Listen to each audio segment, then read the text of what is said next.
Assalamualaikum warahmatullahi wabarakatuh. Waalaikumsalam warahmatullahi wabarakatuh. Warahmatullahi Alhamdulillah wabarakatuh. wassalatu wassalamu ala Rasulillah wa ala alihi wa sahbihi wa man tabi'ahu wa nasarahu wa wala.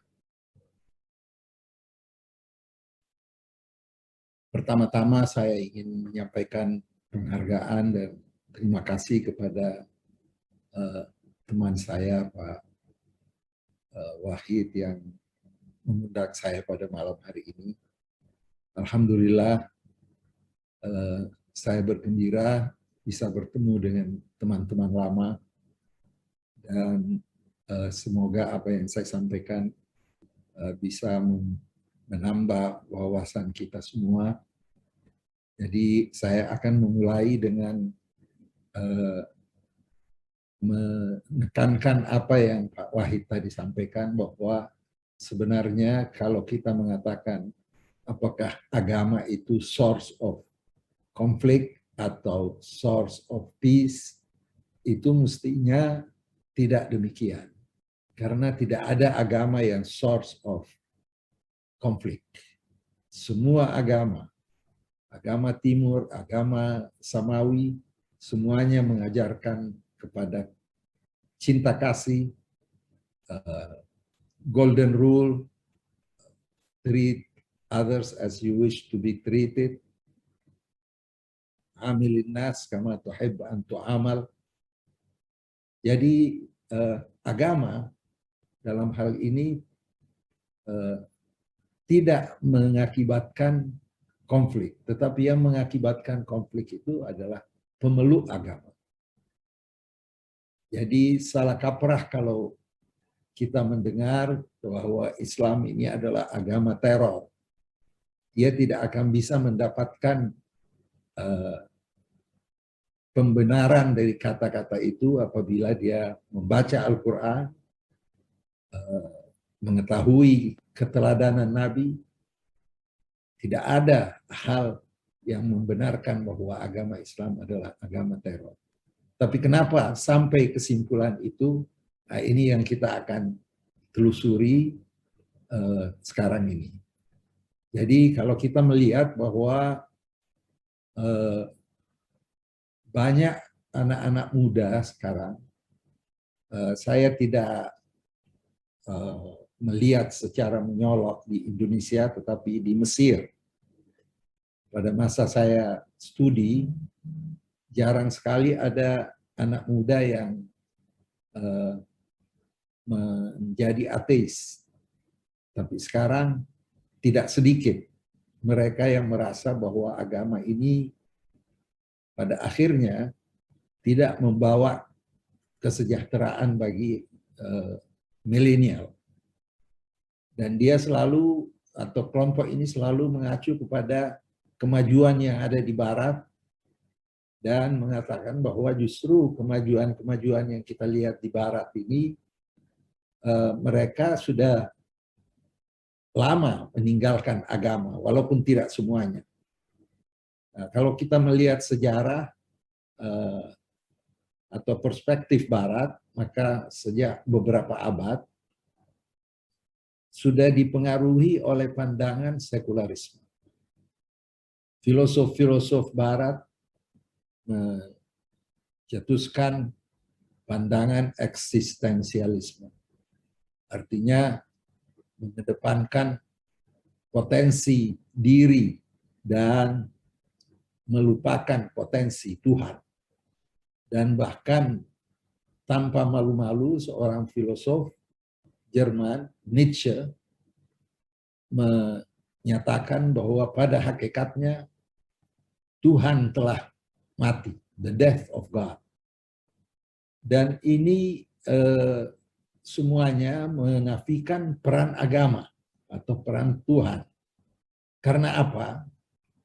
Itu tidak lahir secara spontan, tetapi lahir dari pengalaman filosof-filosof ini yang diikuti oleh banyak pengikut di Barat. Itu disebabkan karena banyaknya perang saudara, bukan karena kekuasaan saja, tetapi karena agama. Kita ingat ada yang dikenal dengan perang 30 tahun antara Protestan dan Katolik, Bohemian Revolt, yang kelompok Protestan yang berada di daerah Bohemia atau Ceko sekarang ini dan sekitarnya memberontak terhadap dinasti yang ada di barat yaitu di Jerman dan sekelilingnya, dan mereka adalah kelompok dari agama Katolik. Jadi perang antara Protestan dan Katolik lamanya selama 30 tahun. Itu pada tahun 1618 sampai 1648. Lalu perang antara Protestan dan Katolik, yaitu Inggris dan Irlandia, dimulai pada tahun 68, berakhir 98, juga 30 tahun. Dan sampai hari ini belum selesai antara kedua pemeluk agama tersebut. Maka kejadian-kejadian ini menyuburkan pandangan filosof-filosof yang sekuler, yang akhirnya terbentuklah apa yang dicetuskan oleh Perancis, yaitu bagaimana kita berusaha untuk meninggalkan agama ini dan memproklamirkan apa yang mereka anggap sebagai satu-satunya jalan untuk kita maju dan menghindari peperangan-peperangan agama. Lalu dicetuskanlah apa yang disebut laicite atau freedom of expression. Jadi agama sama sekali tidak boleh ikut campur di dalam kehidupan kenegaraan. Mereka yang beragama hanya pribadi-pribadi yang boleh beragama tetapi tidak mencampuri urusan masyarakat. Nah, ini disebabkan karena banyaknya pengalaman-pengalaman pahit di antara di barat itu ya, yang ada Kristen ya, dan itu dan Katolik, dan apa yang mencetuskan gerakan Protestantisme oleh Martin Luther disebabkan karena merasa bahwa agama Katolik ini sudah menyimpang dari ajaran Yesus karena sudah dianggap mementingkan kepentingan-kepentingan kekuasaan dan material. Jadi mereka yang menganggap bahwa agama adalah source of conflict, walaupun itu keliru, mestinya pemeluk agama adalah source of conflict, karena mereka anggap bahwa mereka mempercayai agama yang sudah outdated, sudah tidak lagi sesuai dengan kehidupan masyarakat modern. Penuh dengan indoktrinasi dan manipulasi. Tentu mereka berbicara tentang keadaan agama yang ada di barat. Dan yang paling berat adalah pemeluk agama ini menyebabkan timbulnya perang yang tidak berkesudahan. Dan perang ini tentu saja menciptakan hubungan kebencian, konflik di antara masyarakat. Maka sekularisme menjadi tren yang penting di barat, dan agama mulai turun popularitasnya, dan hal itu sampai hari ini juga masih dapat dirasakan dengan kosongnya gereja, dengan anak-anak muda yang sangat liberal karena diberi kesempatan untuk hidup secara bebas tanpa ada batasan-batasan apa yang kita kenal dalam agama, nilai-nilai luhur akhlak dan nilai-nilai luhur spiritualisme. Setelah kejadian 9/11 di New York, banyak institut atau komunitas agama yang berusaha membendung terorisme melalui cari jalan melalui pengajaran toleransi dan juga mengembalikan nilai-nilai luhur agama.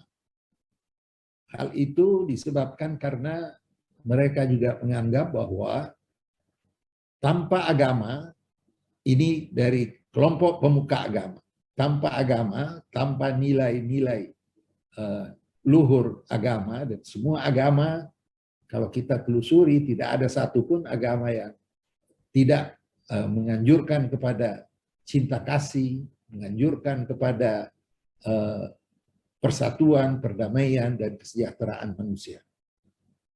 Maka saya pernah terlibat di Amerika, ada institut namanya Fetzer Institute, mengajak semua cendekiawan agama, jadi agama-agama yang ada di dunia ini, berkumpul di sana. Kami selama 3 tahun berbicara hanya soal topik yang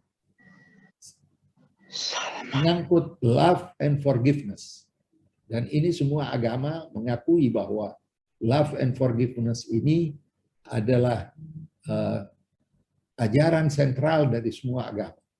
Dengan adanya nilai luhur love and forgiveness ini, banyak di antara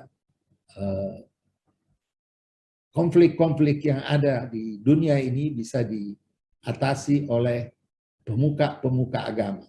Jadi di sisi lain,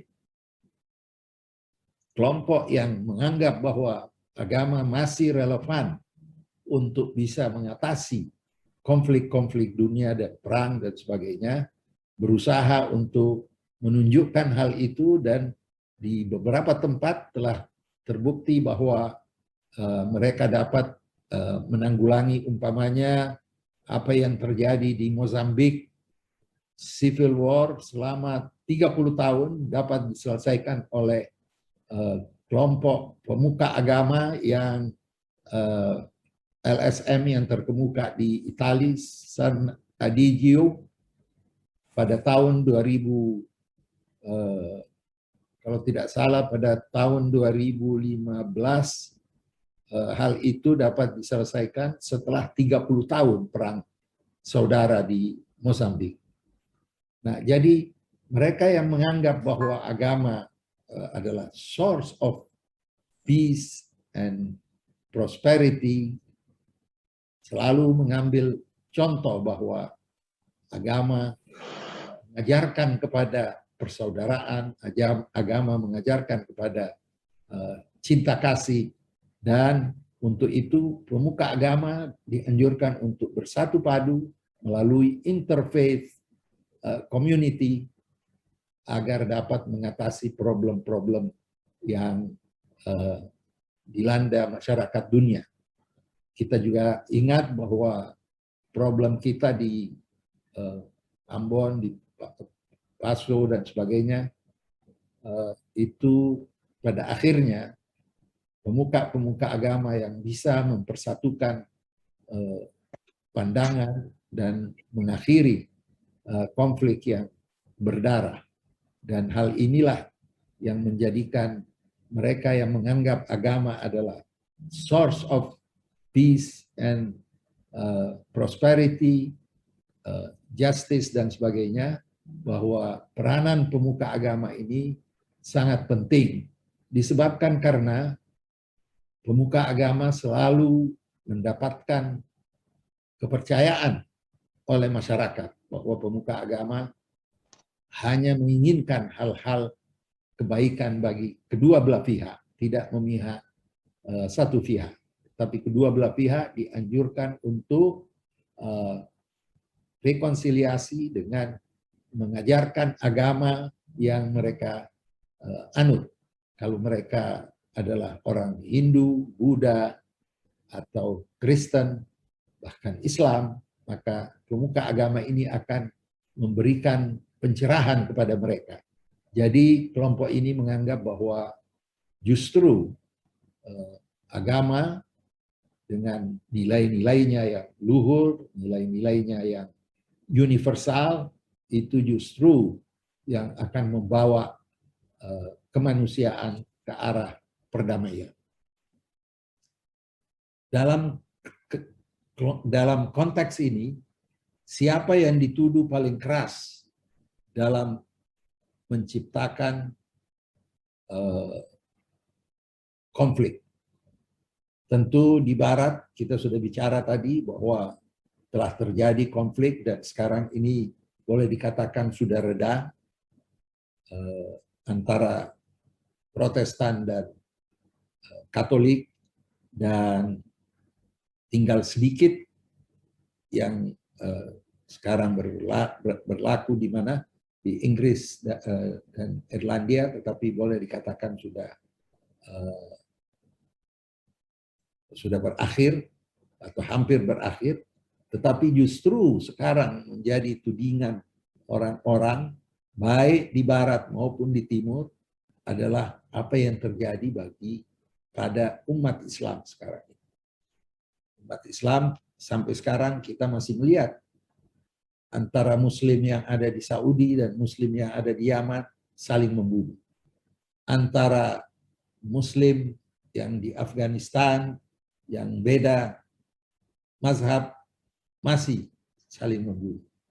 Kita melihat bahwa permusuhan di antara kelompok-kelompok Islam juga tidak meredah di mana-mana. Di Indonesia ini juga kita rasakan bahwa tidak adanya rasa persatuan di antara kelompok-kelompok Islam yang ada di Indonesia ini. Masih ada yang menuding kafir, masih ada yang menuding mengajarkan pandangan yang sesat dan sebagainya. Nah, agama Islam tertuduh, apalagi di Barat sekarang ada yang dinamakan Islamofobia.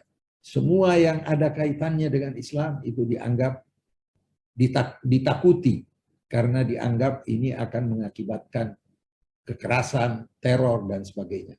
Dan itu bukan salah orang yang melihat, tetapi salah kita umat Islam yang melakukan hal-hal yang menjadikan orang-orang di Barat itu khawatir untuk berinteraksi dengan umat Islam dan menakuti apa saja yang berbau Islam. Itu yang maksud dengan Islamofobia. Dan ini menjalar kemana-mana, dan di sana mereka tidak lagi membedakan antara penganut atau pemeluk Islam ISIS, Boko Haram, Al-Qaeda, yang memang menggunakan kekerasan dengan mayoritas yang sangat toleran. Mereka tidak lihat lagi perbedaan antara keduanya, tetapi menetapkan bahwa agama Islam adalah agama teror. Dan ini scholar-scholar kita khususnya di Amerika dan tentu saya di Barat pada umumnya berusaha untuk menjelaskan bahwa kita harus secara objektif melihat bahwa apa yang dilakukan oleh ISIS betul mereka melakukannya atas nama agama, tetapi sama sekali jauh dari ajaran Islam yang mengajarkan untuk tidak membunuh satu manusia pun, karena membunuh satu orang sama halnya dengan membunuh satu komunitas. Nah, ini lambat laun diharapkan bisa kita berikan pencerahan kepada masyarakat di Barat yang sampai sekarang masih tiap kali menunjuk pada kekerasan, selalu mencontohkan apa yang terjadi di Timur Tengah dan apa yang terjadi di daerah di Afghanistan, di Syria, dan sebelumnya ini antara Irak dan Iran, itu semuanya di daerah Muslim. Nah, karena adanya pandangan Islamofobia ini, maka ini adalah tanggung jawab kita sebagai Muslim untuk memberikan pencerahan bahwa sebenarnya Al-Quran tidak mengajarkan hal demikian, dan keteladanan Nabi itu jauh daripada kekerasan yang dipertontonkan oleh Boko Haram, oleh Al-Qaeda, oleh ISIS. Karena di dalam Al-Quran disebutkan bahwa antara mukmin dan saudaranya itu adalah bersaudara. Innamal mu'minuna ikhwah. Ta'awanu 'alal birri wat taqwa. Ayo bersama-sama, bekerja sama untuk hal-hal yang baik dan ketakwaan. Nabi Muhammad waktu datang ke Madinah, apa yang beliau sampaikan kepada komunitas yang baru tumbuh pada waktu itu? Afsyus salam, tebarkan kedamaian. Wa at'imut ta'am, beri santunan bagi orang-orang yang miskin. Dan ini dipraktekkan oleh para sahabat Nabi. Betul, sejarah Islam mengalami hal-hal kekerasan dengan adanya yang disebut dengan fitnah yang fitnatul kubra, fitnah yang besar dengan pembunuhan Khalifah Utsman, lalu kemudian ada peperangan antara Khalifah keempat dan Muawiyah, dan dilanjutkan dengan perintah Muawiyah untuk melaknat Imam Ali bin Abi Thalib di mimbar puluhan tahun. Itu semuanya menunjukkan bahwa tidak lama setelah Nabi wafat telah timbul hawa nafsu kekuasaan pada mereka yang menyatakan dirinya tokoh-tokoh Islam. Dan ini memang sudah diramalkan oleh Al-Quran bahwa mereka yang berusaha untuk berkiprah tetapi tidak menekan hawa nafsunya, hawa nafsu kekuasaan, maka dia akan berakhir dengan kegagalan. Wa amma man khafa maqama rabbih wa nahan nafsa 'anil hawa fa innal jannata hiyal ma'wa. Jadi jangan sampai kita manusia itu mengandalkan hawa nafsu kita untuk mencapai sesuatu atas nama agama. Wala tattabi'il hawa fayudilluka an sabil. Jangan mengikuti hawa nafsu. Dan apa yang terjadi sekarang ini, kita lihat bahwa hawa nafsu kekuasaan, hawa nafsu menguasai pihak lain, memerangi pihak lain disebabkan karena hawa nafsu kita. Hawa nafsu kita untuk menganggap diri kita yang paling benar dan mengkafirkan orang lain. Ini yang menjadikan kita sekarang terpuruk. Kita di dalam lingkup Islam sendiri, banyak tokoh-tokoh Muslim yang berusaha untuk mempersatukan umat Islam. Ada namanya at-taqarub bainal mazahib, pendekatan antara mazhab-mazhab. Bahkan pada, kalau tidak salah, tahun 2005 di Amman ada yang namanya Message of Amman, Risalat Amman.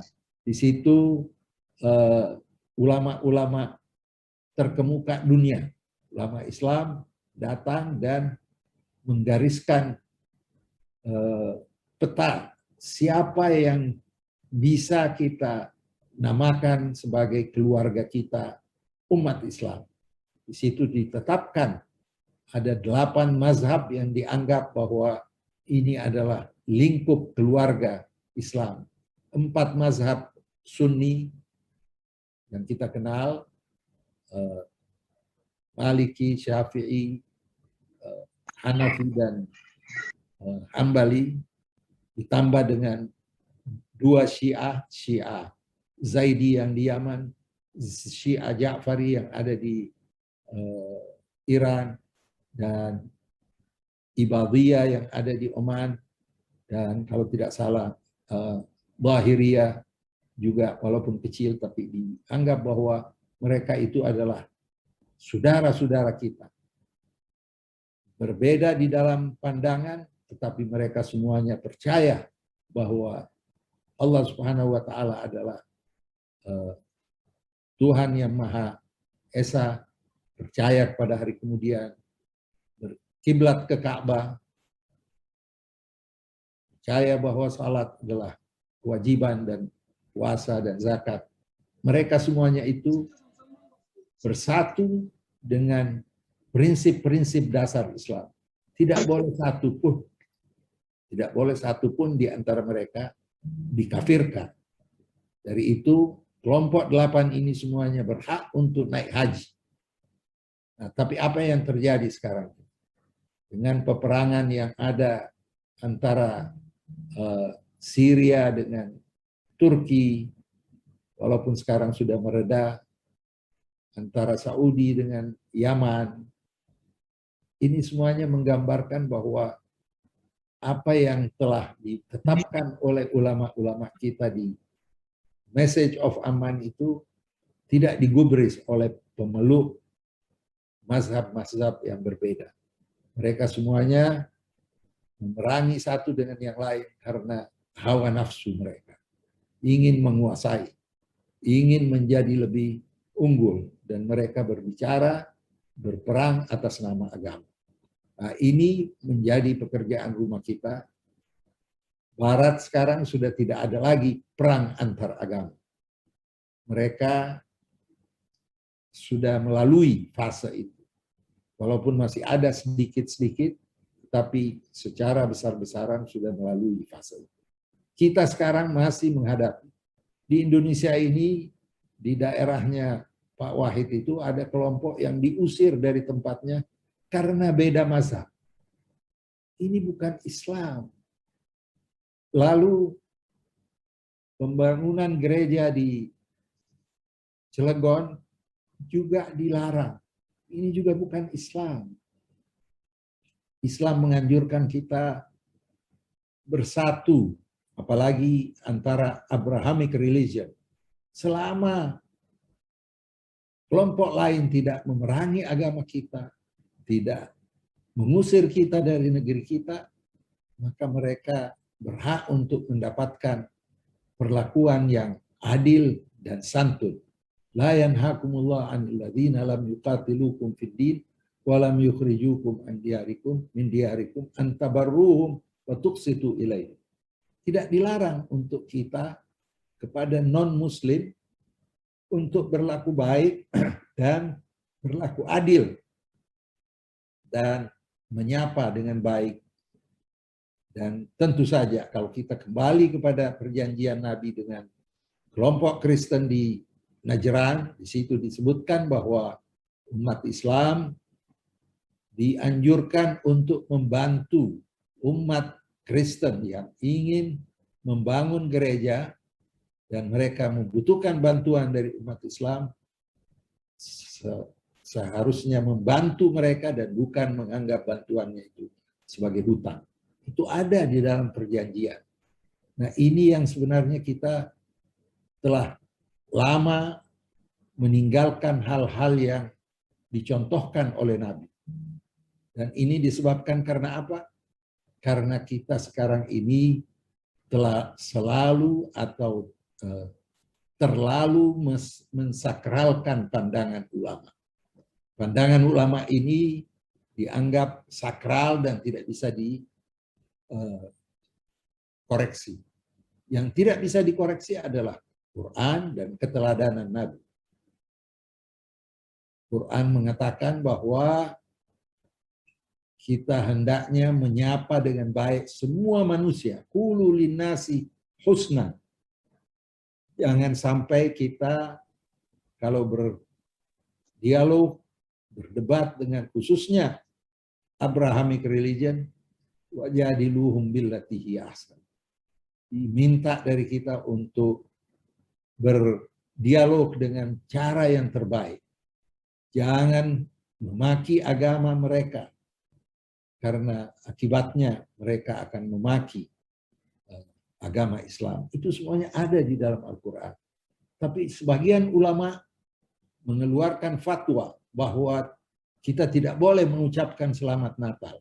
Itu ulama pada zaman Perang Salib dan setelah itu menganggap bahwa Kristen adalah musuh. Tapi sekarang dunia sudah berubah.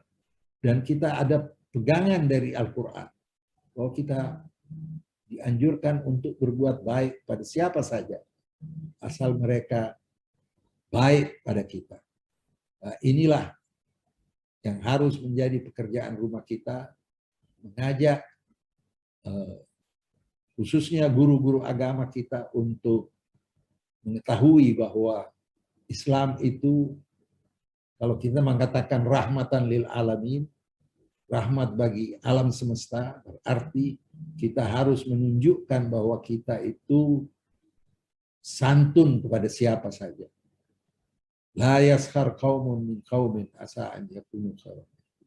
Jangan sekali-sekali merendahkan kelompok lain, karena mungkin kelompok yang direndahkan itu atau yang dihina lebih mulia di sisi Allah daripada kamu. Banyak sekali ayat-ayat yang memberikan kita jalan untuk memperbaiki masyarakat kita yang terkadang timbul fanatisme mazhab, timbul fanatisme golongan yang sama sekali tidak membawa pada kebaikan umat Islam itu sendiri. Saya akan akhiri dengan suatu ayat di dalam Al-Quran yang menjadi warning bagi kita semua. Rasulullah Sallallahu Alaihi Wasallam itu pernah mengeluh di hadapan Allah Subhanahu Wa Taala. Keluhannya itu bahwa qala Rasul ya Rabb inna qaumi ittakhadhu hadzal Qur'ana mahjura. Berucap Rasul Muhammad Sallallahu Alaihi Wasallam, ya Rabb, wahai Allah Tuhan, sesungguhnya kaumku, umatku telah meninggalkan Al-Quran atau ajaran Al-Quran. Ayat ini bisa diterapkan pada masyarakat kita sekarang ini. Apa yang kita alami dengan adanya ISIS, dengan adanya Boko Haram, dengan adanya Al-Qaeda, adanya kekerasan di mana-mana, ini menunjukkan bahwa kelompok Muslim ini telah meninggalkan ajaran Al-Quran. Semoga kita tidak termasuk dari golongan yang dikeluhkan Rasul kepada Allah Subhanahu wa Ta'ala. Akhirnya saya mohon maaf kalau ada hal-hal yang kurang berkenan. Wassalamualaikum warahmatullahi wabarakatuh.